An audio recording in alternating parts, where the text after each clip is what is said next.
We're going to talk now about charming people with your voice. The sound of your voice has a profound influence on the mood and receptivity of the person you're talking to. The mere tone of your voice accounts for fully 38% of your message. And if you're on the phone, it counts for almost 80% of your message, maybe even more. Now, who would you prefer to listen to? Someone with a high, shrill voice that pierces your ears and makes you wish you were somewhere else? Or someone who is able to charm you with a warm, full voice that makes you feel as though you're wrapped up in a cashmere blanket?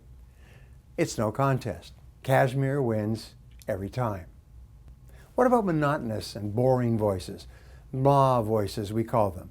They're sure to reduce both the attention and the receptivity of the listener.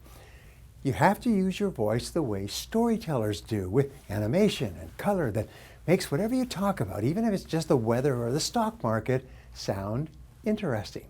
So resolve to be a storyteller rather than a talking fax machine. When you want to sound friendly, warm, reassuring, intimate, or caring when you speak, keep your voice in the lower range where the deeper sounds are. The lower to middle tones are also great when you want to reason with the other person or show that you care or that you're being thoughtful. Also, remind yourself to slow down. It's very difficult to be close, friendly, warm, or thoughtful when you're speaking too quickly. Most of us tend to slow down naturally when we're expressing our deeper emotions, except for maybe anger. Try this. Say quickly, "I'm deeply concerned about what you mean to me." Now try it more slowly. "I'm deeply concerned about you. You mean a lot to me." It sounds much more sincere and real when you slow it down. And when you slow it down, your voice tones actually drop and it becomes lower and more gentle. On the other hand, if you have a flat voice, push yourself out of your comfort zone and pick up the tempo when you want to sound excited or energized. Use the upper sounds of your voice, but not too high.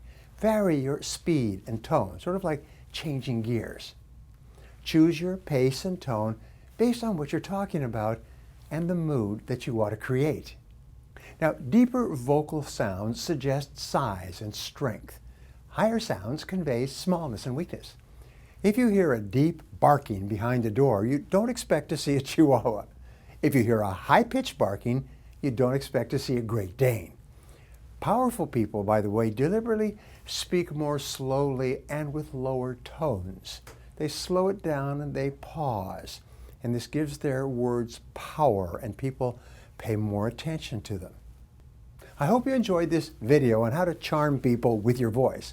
If you did, please subscribe to my channel by clicking on the button that appears on this screen.